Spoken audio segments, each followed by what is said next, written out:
so far. This is Tom, who's going to talk to us about community land trusts and housing and regeneration and all sorts of other things. So, Tom, thank you. Thanks. Good evening, nice to meet you. I'm Tom, I'm the Chief Executive of the Community Land Trust Network for England and Wales.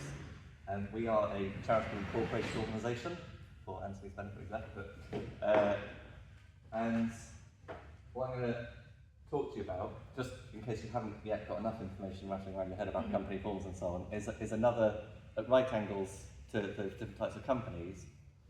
I'm going to talk about what is a community land trust, what do communities use community land trusts for, and what are some of the benefits to communities, councils, housing associations, since they're the three main sorts of stakeholders in the room, and some challenges and how they have been overcome with an example of one. I'll probably pause midway through because if you've got questions, you might be struggling to hold on to it if you've got it right at the start by the time I get to the end of it. So I'll cover the first two, and we'll talk a bit about any questions about what community land trusts are, and then I'll go and talk about some of the benefits and challenges. So what is a community land trust? This is a nice example up in Calderdale. It's obviously a different place in many respects to Wythenshawe, but I think this CLT really nicely illustrates the concept. It's a bit like the Hastings one that Anthony talked about. So this is a group started in 2014 by local people in public meetings coming together and saying there are lots of problems in places like Hebden Bridge and Todmorden and so on, including lack of affordable housing, community centres under threat and so on, and we want to do something about it. So that's where they start from. They start a community land trust which is owned and led by local people, and their purpose, like I'm channeling Anthony's talk now, their purpose is to make their community more sustainable. So their purposes are very broad, and I'll talk about that a bit later. And they have partnered with the council, with housing associations, with the local almshouse, with community associations to do quite a staggering range of things in a very short space of time. So they're developing an affordable enterprise centre with affordable flats above social rent. They have developed some new almshouses, retirement bungalows with an almshouse group. They had a community hall transferred to them, which they leased to a community association, so saving and protecting a community hall, which they've now been renovating to reduce its energy bills and make it more climate friendly. They are developing new social housing on the high street in Hebden Bridge. People have been donating them homes or selling them homes at a knockdown price, so they don't go to Airbnb because they care about the community. Quite staggering, people do that, and really wonderful. So they're taking homes and they're making sure they're rented to local people. Their most popular project apparently is that they are saving the signal box. There's obviously lots of railway bus in the area, so like people get really agitated about you developing social housing, but if you're saving the signal box, everybody loves you. So if you've got a signal box in Wythenshawe, that's key. They're turning it into a railway heritage centre with some flexible community space. So basically, they're doing a lot. Now, that's just to give you an illustration. I'm going to go now into all of these different aspects in a bit more detail to explain it all, but I wanted to start with just to get you have the right sort of thing in mind as I'm talking. So the legal bit, to follow on from Anthony's, community land trusts can be charitable incorporated organisations, companies limited by, they can be all those different forms. It's not a legal form like that. They are defined in law. It was put into law in 2008 with some key principles. So, first of all, they're not about a sense of ownership, they're about actual ownership by a community. So, anybody who lives or works within an area, so a community land trust is set up for a defined area, say Wythenshawe. Anybody who lives or works in Wythenshawe can become a member. The members jointly own it and control it democratically. So it's not the kind of founder trustee model that Anthony was describing. Its purpose is to steward land and anything on that land and to develop those, and to hold those with an asset lock for the long-term well-being of the community. And so they have legal duties to serve the social, economic and environmental well-being of their community. And so it's deliberately broad, and it's just trying to make sure that you can use, anything it does is all about by the community, with the community, for the community. And there's sometimes that phrase, nothing for us without us. That's very much what CLPs are about. It only happens with us and us as an owner in control of it. They come from the civil rights movement. Originally, there's a film about this group of predominantly black farmers in Georgia who were, having got the right to vote, were then looking for economic rights and were being discriminated against by racist county and state officials, and were trying to have security on their land, and they kept having banks, for example, find ways to foreclose on them and kick them off their land. And they decided, instead of us individually trying to secure ourselves, we could, as a community, come together, put the land into a structure that we all collectively own, and we can share that risk, and we can share that power that we can have together to secure our future. And they still have a long and winding history.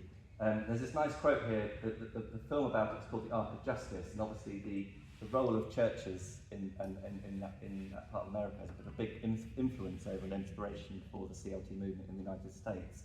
They were also inspired by garden cities, places like Burnage Garden Community in the UK. They're inspired by land movements in India. So it's got all sorts of fun and interesting international roots, and CLTs are a global phenomenon today. One of my favourite examples to illustrate this is that the potential is in Boston in America. So they, in the 1980s, were a part of Boston that's seemed quite familiar in Greater Manchester. It's an area of real deprivation, people leaving the area, a lot of empty property, real hardship. And the city council, you can only do this in America, they gave compulsory purchase powers to the CLT, and the CLT acquired 30 acres of land, that's about 12 football pitches of land, is owned in the area by the community. And over those subsequent years, as Boston has regenerated, as some of the universities in particular have driven more prosperity back into the centre of Boston, this community is not displaced because they own their land, and through that they've developed hundreds of affordable homes, commercial properties, urban farms, community gardens, playgrounds, all that stuff. And they use the income that they have as the landowner to fund community organising. So central to their principle is that this is about empowering particularly minoritised people in the community, young people. They've got a really strong youth development programme, and they use the income as landowners to fund that work in their area. So this is not just about assets, this is about people and community, and how do you develop your community. And again, they've done all this in partnership, as I'll explain a bit later.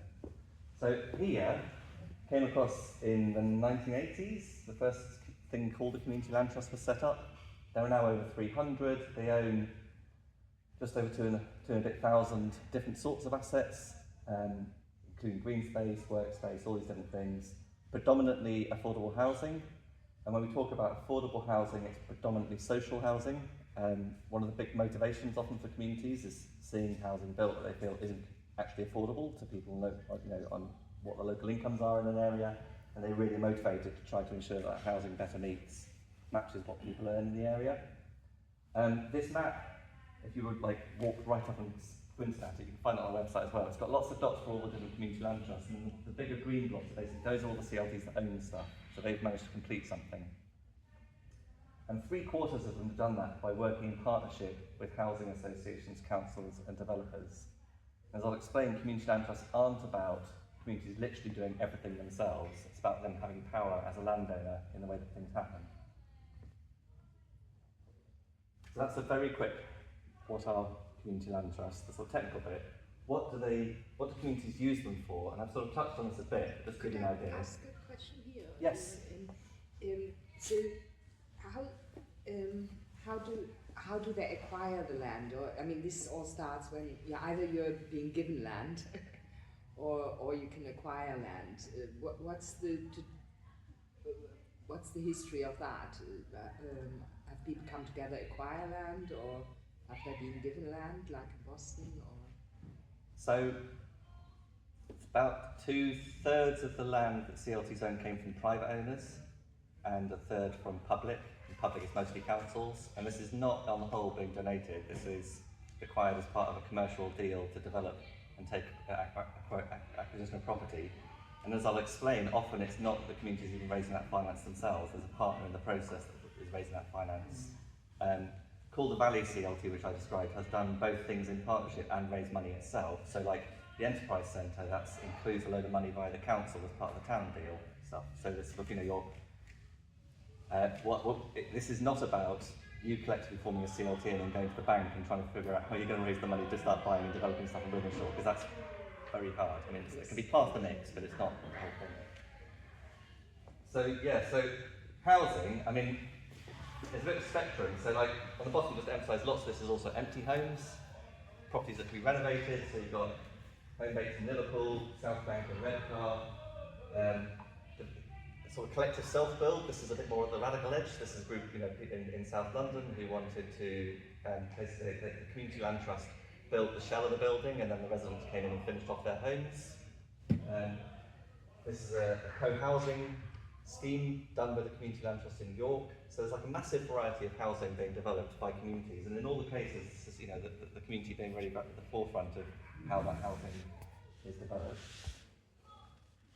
But it's not just housing, so lots of them also have business units. So there's Hastings Commons, that's Rock House, which they own. That was a building they brought back into use for trying to provide business units that were suitable for people in the community. This is one near me down in South Somerset, on the South Shropshire, a little rural town, just dilapidated newsagent on the high street. They turned it into some social housing above and community space below. Shopfront in Taunton. Whole community energy scheme that this community land trust did at the council in Cambridgeshire to take their whole village off oil. And you can be, in some cases, incredibly ambitious if you've got the right sort of group of people around you to do you know, you can do pretty exciting stuff. All these things are owned by the CLTs. Arts and community spaces, since we're talking about Pacific stuff, from Weird and Wonderful, so Ron's Place on the Wirral is there's a CLT there of which Jarvis Cocker is a member, where they wanted to save this house that was owned by a guy who was a sort of slightly eccentric outsider artist, and his whole house has been turned into an art exhibition with, again, a flat above it for artists to rent at a low rent. This is the kind of community hall in Calder Valley, so this is interesting. The CLT owns it, but they lease it for community associations. It's that more complicated model that Anthony was describing. The CLT's role isn't to actually operate it. Like, let's let another group of people with a different sort of structure do that, but we're going to be the underlying asset owner and look after the building. Just really nice, cosy community spaces. This is again Hastings. They just created a community living room. Very just come together, have some sofas, be able to have a chat, have a cup of tea. Running a community food project, kind of sort of like a food bank in South Bank in Redcar. So you can just, I mean, I could just go on. You know, you can just do anything with it. This is quite interesting, an emerging thing where large-scale development is taking place and the Community Land Trust is being a partner to the development. So this one is in Cambridgeshire, being built by Bellway Homes, one of the big volume developers, but the Community Land Trust was actually a decision maker on the master plan. They weren't being consulted, they were sitting around the table deciding what the master plan was. They sit on the board overseeing the development. They will own all of the open space, the commercial freeholds, the allotments, the self-build plots, and a third of the affordable homes out the end of it, alongside a housing association which will take the rest of the affordable housing. And that is, instead of that, going into some private management structure which is not accountable to the community. Ultimately, what are CLTs for? Two things. One, people, the community. Then all of us, you know, collectively, but having a say, having an ownership and a control over something that's to ensure that it is operating in the interests of the community, and land. And this is an illustration we have. We're doing some work on new towns, and the government has said that it wants to see this in every new town. And the point here is to say there are lots of different things in a place, and they change. So going back to this, what Anthony was talking about, rather than putting each of these things into their own different bodies with their own narrow objects. So let's say you build an arts centre and in 30, 40 years' time the needs of the area are changing, but that's in an asset-locked body with narrow objects around the arts, and it can't use it for something that is not in line with its objects, and if it's asset-locked it can't transfer it to another body without similar objects, but the community needs have changed. So having a variety of assets in an area owned by a community land trust, which can then work with an arts organisation or youth charity or a housing association or others, you know, it gives the community flexibility to think long term about how is this land used in the interests of the community. And in the Boston example, how is that used in the changing interests of that community over 30, 40 years, rather than private landowners determining what their interests are and the area being changed in a way that's damaging for local people. What is the role of the community? Sorry, the text is a bit small, isn't it? Anyway. Number one, the community land trust is the landowner. That's the kind of the fundamental thing. It's a decision maker, so the community is not being consulted. The community is a decision maker. I mean, you've got to operate in the real world, so you've got to ultimately do things that are commercially viable and so on, but you're making decisions. And then you can choose on a case-by-case basis, and sometimes you're not the one in charge, someone else is making the choice for you, but do you do things DIY or do you do things in partnership? So, Calder Valley CLT did some stuff with a housing association, some stuff with an almshouse. It's also become a registered provider of social housing in its own right, so where it's getting these odd properties and empty homes, it's just doing them itself. You can sort of mix and match, but most of it is in partnership, and it's the community's role is really to be the underlying owner and to give the community some decision-making power in what it does. So just talking about housing, how does this work? So there are over 100 completed examples of community land trusts partnering with housing associations.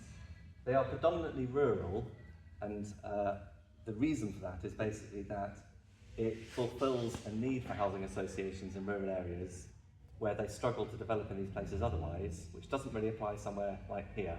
And so we've seen very few of these examples in urban areas because by and large housing associations haven't wanted to do it, frankly, to be honest. But the way this works in these places is basically that the community is often right there at the start, sometimes with the housing association from the start, sort of thinking about what sort of housing is needed in an area. The CLT takes ownership of the land, and the housing association develops and manages the housing in partnership with the community. The community is a signatory to the Section 106 and the planning stuff, so they're kind of a legal party to steward and ensure that the community's interests are preserved in perpetuity. In most cases, the housing association pays an annual ground rent to the community land trust, so the community gets a little bit of income to sustain its running costs and in recognition of the use of the community's land. And for the communities that are doing this, the housing associations are happy because they get to develop housing that gives them brownie points with councils in places where they struggle to develop housing. And they can still put these properties on charge, like that. It doesn't affect their finances of how the housing associations develop the housing. For the communities, these are often places where the housing association could be great now, in 10 years' time they're merged, sometimes against their will, and their purposes change and their culture changes. Depending on how the homes have come about, sometimes there isn't strong protection to keep them affordable in perpetuity, and housing associations will sell properties in order to reconsolidate their stock and so on. And if you're in a rural area, it's no good having 15 homes re-provided 20 miles down the road because you need them in your village. So it's basically a way of giving communities more assurance and control and partnership with housing associations. And often in these schemes, the CLT will then also own communal green space and create orchards and run community projects and so on. And they're often using these projects as a launch pad to then do lots of other stuff within their area. So then redeveloping an old disused school building into an enterprise centre or whatever it is. So that's a very common model. Another one is developer partnerships. And so this picture is from Leeds City Centre as a development called the Climate Innovation District. And in this, the Community Land Trust owns 23 of the flats, and they've got a slightly different allocations policy, and so again, they're just alongside housing associations and others in the mix of housing. This was brokered by Leeds City Council, which has a long history of community-led schemes in the city.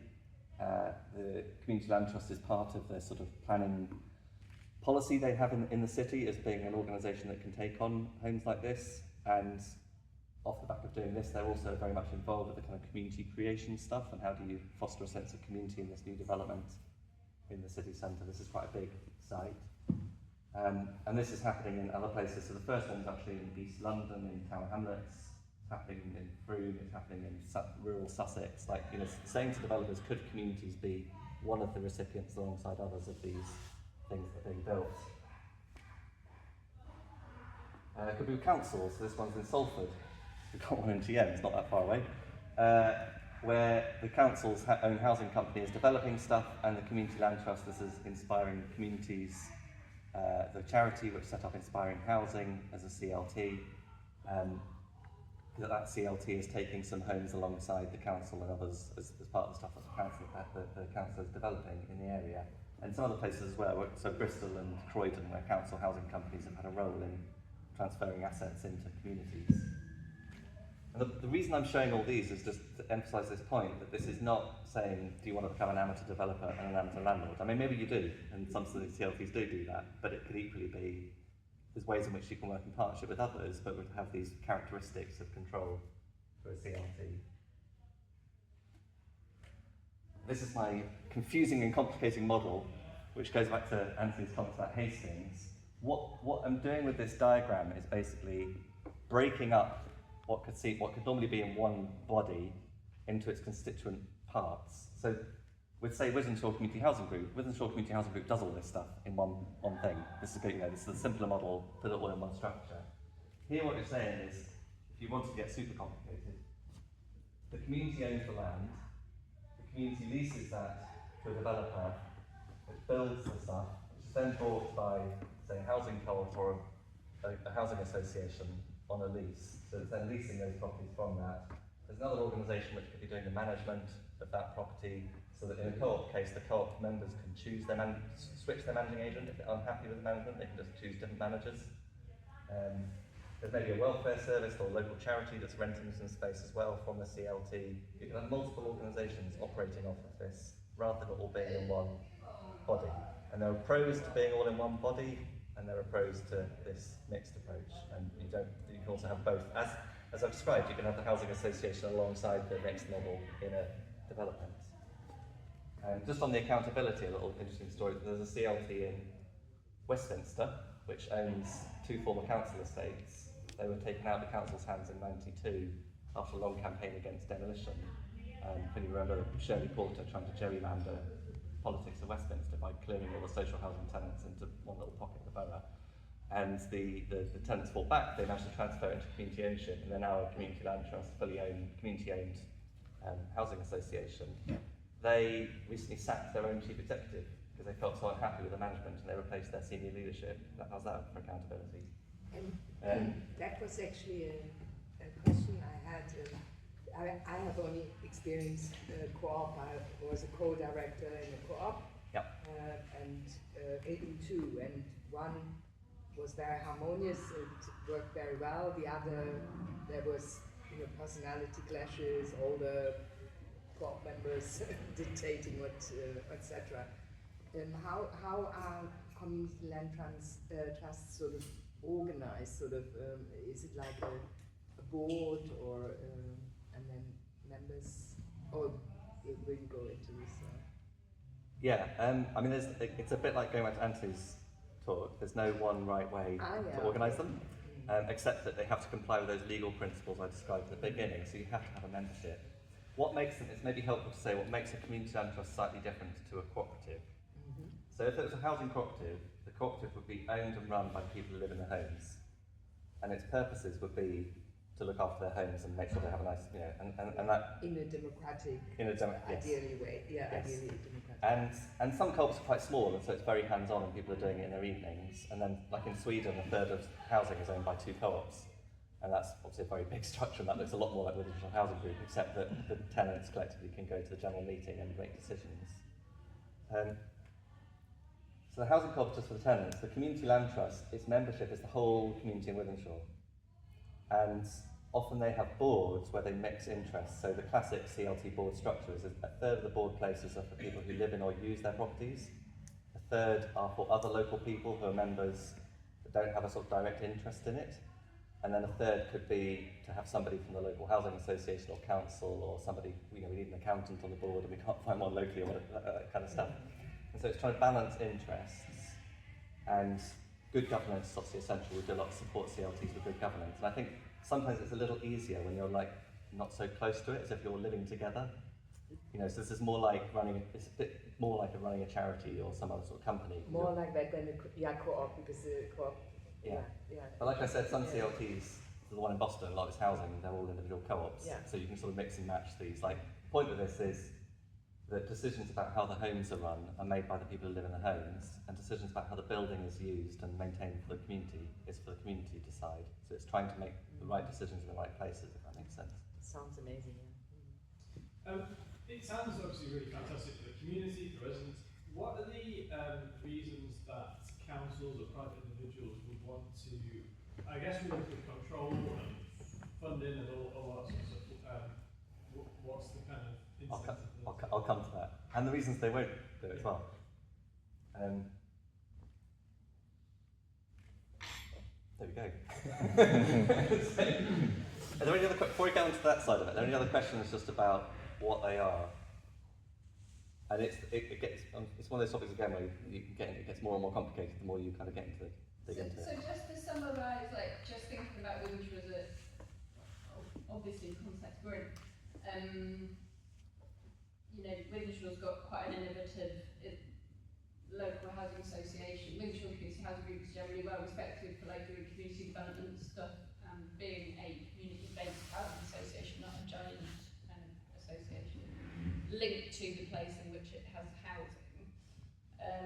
So from what you've said so far, my understanding is like an example of how it would work here might be that Wythenshawe Community Housing Group already have some land and would have an innovative perspective to want to work with the community to develop something like this, and there would be like a shared board structure. So some of the people who lived in it, the surrounding community, and some of the people from the housing group on the board, potentially also the council. Yeah. Yeah? The third that you mentioned that are just sort of local people, what does that usually look like?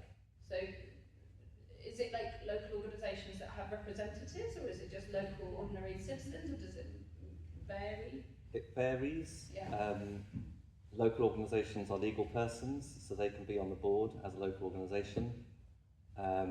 Some boards are quite small, like they prefer to have 7 or 8 people. The board of the one in Westminster, I think it's 30.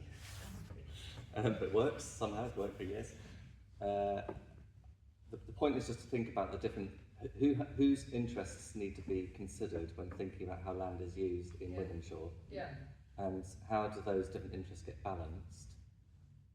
I think also implying your question, you've got as I understand it as an outsider, as you say, a well-respected, innovative, very rooted housing association. So you might in a way say, why bother?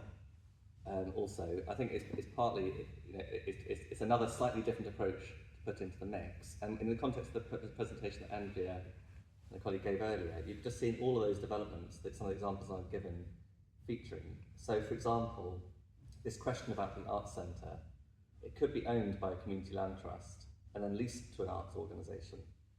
And then that arts organisation could find the appropriate form for all the reasons that Anthony described, but the community would have underlying ownership of it. In a way that often councils, for example, own the land and lease it, something. But this would be at a more local level than the whole of Manchester City Council. It could be taking, you were talking about a community space in Alpha House, it could own that community space. It could take some of the flats in some developments, and it would be sort of in the mix alongside Wythenshawe Housing Group, doing a similar but slightly different thing. And then it might also find, there's all sorts of little bits of land and scraps of land around the area that maybe Wythenshawe Housing Group or others haven't got I'm speculating, haven't got the headspace to deal with, so often they're doing like little bits of infill development, disused garages, even bits of green space that aren't particularly well used. It can kind of bring in extra energy to complement what's already happening in the area. That's the idea. And it's definitely not positioning it as a sort of in conflict with, because one of the things when I talk about challenges, sometimes communities start CLTs and they're like, it's always, we're against the local housing associations, we're against the council, and I completely respect where that might be coming from, but it's a hard yards, because you'll find, you kind of need them on board in order to be able to do stuff. Could I just ask a bit about CLTs and how they've worked with, say, like churches in other parts of the country? Because I know in other parts of Manchester, some of the churches may have land, like Church of England or the Catholic Church, and maybe surplus land or a car park, or how has that worked where that sort of land is put in and sort of partnership between sort of the diocese and the CLT and housing group to sort of bring forward housing? Has that worked in other parts of the country? Yeah, quite a few, and some CLTs have been started out with things like Churches Together initiatives, and then they've had a head start in having a church up for doing it. So in Keswick, for example, there's one that's developed on a former Church of England graveyard, which is brave, and also they helped to redevelop I think it was a URC church with a new community hall, and then they built some houses at the back of it. And they are quite natural partners, and different denominations and different religious organisations have done this, but they're all quite, I mean, the Church of England especially is a very complicated organisation, and there's an organisation called Housing Justice that has done lots of work to try to grease the wheels of this and deal with questions around what are the charitable duties of churches and how do they value assets and all this sort of stuff to support the provision of social housing. And I know the housing associations have been part of that, and there are other models as well.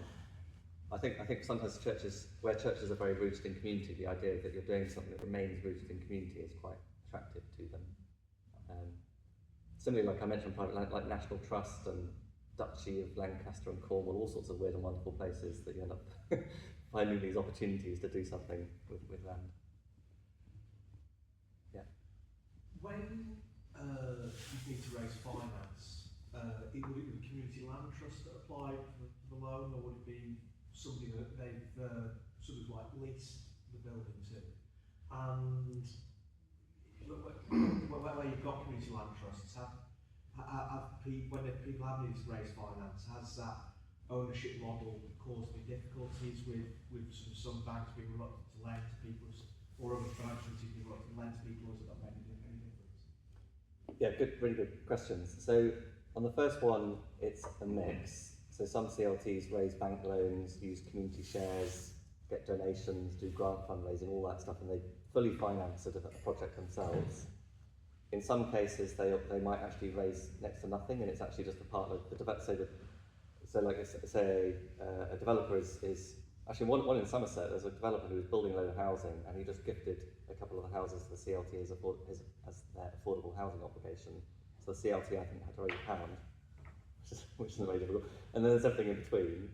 And the reason we've been so keen to try to develop more partnership models is we know that it's very hard for communities to raise the levels of money you need to be able to do these sorts of developments. And so being able to leverage the access to finance that the likes of Wythenshawe Community Housing Group have, or Muse or others, is helpful. What communities often are doing is sometimes extra bits of money around the side, add something. So the community hall in Todmorden, the community hall in Todmorden, I was trying to think, is it Hefton Bishop Todmorden? I think it's Todmorden. That was owned by the council, and one of the reasons they transferred it to the CLT is the CLT was better able to go and do some grant fundraising to do the energy retrofit on the building, and the council saw that because it was going into the community land trust, it would still be held in perpetuity for local benefit. It was not for profit. It's not going to be lost. So it's kind of like a similar organisation, but it has an ability to raise a slightly different type of finance. Yeah. So sometimes CLTs are kind of doing a bit of grant fundraising that their partner couldn't do to add a bit of something. On your second point, yeah, and as Anthony said, depending on your legal form, so if you set up a community land trust as a community benefit society that's exempt charitable, you'll find it slightly harder to raise commercial finance. You can do community shares. Some grant funders will give you money, others not. And so CLTs also go through all the same questions Anthony was describing, like, what are we trying to achieve? What's the best structure? Often you end up with group structures where you have a company and you have a charity, there's not a form which gives you everything. But what you said there is the model of the 106 agreement are there any in Manchester? I don't, where the 106 then? Not aware of any section 106. We've done a lot of community asset transfers. Yes, yeah. Across Manchester. It just never occurred to me. I was on planning committee. we always struggle with the 106. Yeah, I'll have to come back to it. Yeah. Part of the idea with say this, and so I had this conversation with Birmingham was mentioned, and we had conversations with Birmingham City Council about their financial problems. And the way the council was going about it, classically, was that there's a group of people who are responsible for library service. So they were looking at all the library's assets and saying which ones can we sell, which ones can we refashion. And then separately, there's another group of people doing development and the local plan and site allocation.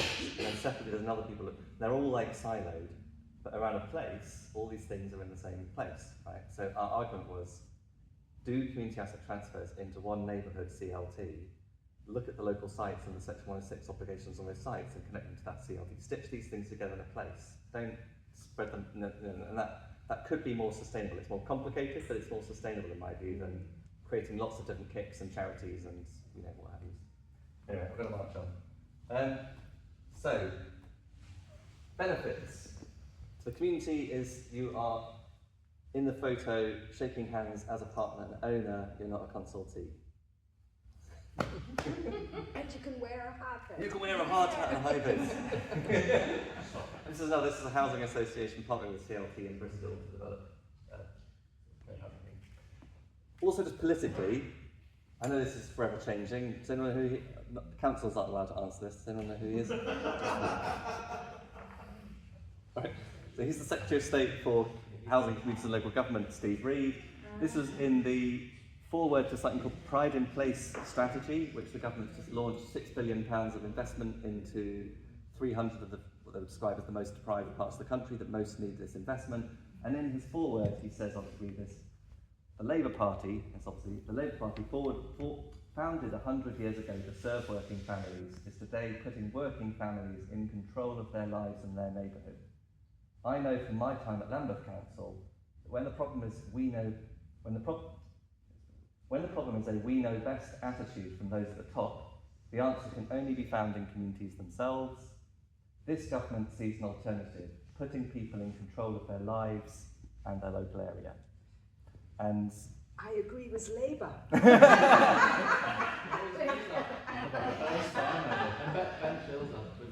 Yeah.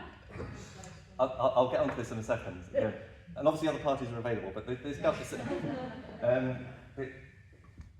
this understanding of the benefit of putting communities in more control, but also then not asking that communities do everything themselves. I think it's a political move very much in tune with this. There has been loads of research on community land trusts in the UK and internationally, and some of the things that we can say from that aren't just our theory but have robust academic evidence behind them are, if communities own the land, they have agency and power, and they bring lots of people together to participate. This is not 5 people doing things for the community, this is hundreds or thousands of people coming together to do stuff together. Then the housing is more affordable, better environmental outcomes around things like CO2 emissions, better social cohesion, better health. Sophie was saying earlier about kind of the benefits of giving reasons for people to come together. It's about ownership and governance and process, as well as the physical spaces. It has all these better outcomes. And we can show that you get less opposition at planning for developments. It organises the community and rallies them in support of development. There are schemes where planners, there's one in London where the planners were so suspicious of the consultation outcome, they insisted it was rerun, and it came back with even more support. You get lower failure costs. So this thing about, if things need to switch, you don't have to totally reinvent the underlying organisation that owns it. You can kind of switch and be more flexible. There's also a very disproportionate number of architectural and other awards that go to community-led projects. The Housing Award, Design Awards this year was won by a community land trust in Dorset. So it's a bit of for those people who like to go to award ceremonies, there's an incentive. Yes? Do you have the actual statistics on this sort of stuff? Yeah. Right, are they able to be shared at some point? Yeah, potentially, yeah. So if it's also marvellous, why is it so small? So in theory, you start a community land trust for something like Wythenshawe, and you go around, you get very excited, and you go start looking for money and so on. And you imagine that some years later, you've overcome lots of things, and there's been lots of joy and celebration, and you own and you've completed stuff, and you're kind of inspired by someone like Calder Valley CLT, and you think, brilliant, we can do this too. And then don't worry about that. There's like a thicket of problems that you come across, and there's stuff around how do you raise money, about capacities and skills within the community, about the expense of things, especially at the minute. It's very unbelievable rise in build costs, so loads of projects are not viable. You lack expertise. Key thing, being excluded, and whether policy gives you any kind of leverage to actually be party to any of this stuff. Because this is just totally against the dominant way of thinking in Britain, which is very paternalistic, which is that somebody's got to solve these problems for Wythenshawe, because Wythenshawe sure as hell can't solve it itself. And that's underlying the biggest problem, because all these other problems are solvable. So the thing about capacity and skill, there are forms of partnership that bring all the capacity and skill you do have, which is brilliant and important, alongside people who know about development and all the rest of it. The main challenge is power, capability and process. The power, councils and developers help others, they need to be willing to share power with the community or to persuade the politicians to force it. And in some of the examples I give, it's forced by politicians. You need to support communities with capability. That's what we exist for, to help communities develop these CLTs. And you need to rework the processes by which you do something like the Wythenshawe Town Centre regeneration to build the role of the community into it as a partner rather than just as a consultee. That's basically, in a nutshell, what the challenge is. There is this opportunity I mentioned, Pride and Place. If you read, there's the pre-approved interventions. It used to be called the Plan for Neighbourhoods. It's all the same thing. Among the pre-approved interventions, among all the things that you can use this money for, are community land trusts. So you've got 20 million. You could establish a community land trust and use some of that money to help set it up, help embed it into, it's all there. You've got actually all the money you would need to do this if you wanted to, and if the council were willing to support it, being embedded in the regeneration of Wythenshawe. Just for Wythenshawe Central Network members, because not everyone will know this yet. Yep. Wythenshawe the very geographic area that you guys defined as being the area you wanted to organise in is the very geographic area that the central government have said they want to invest £20 million in community-led regeneration. So you've been organising around this. It's not just Wythenshawe, it's Wythenshawe Central. It's Wythenshawe South and Wythenshawe Central, I think, for the name of the area. Yeah. It covers bits of Sharston, Burrows Park and Northern and council boundaries, but it's one of the super outlet areas. Inside the M56 and the airport. Yeah. It's not the whole area, is it? No. It's mainly Wythenshawe. Yeah. But it covers it in the wall. Yeah. So, But it's basically the area that these guys are coming together around. That 20 million, that Pride and Place funding, and I just wanted to make sure that everybody knew that, which is great news. And it's defined by the government.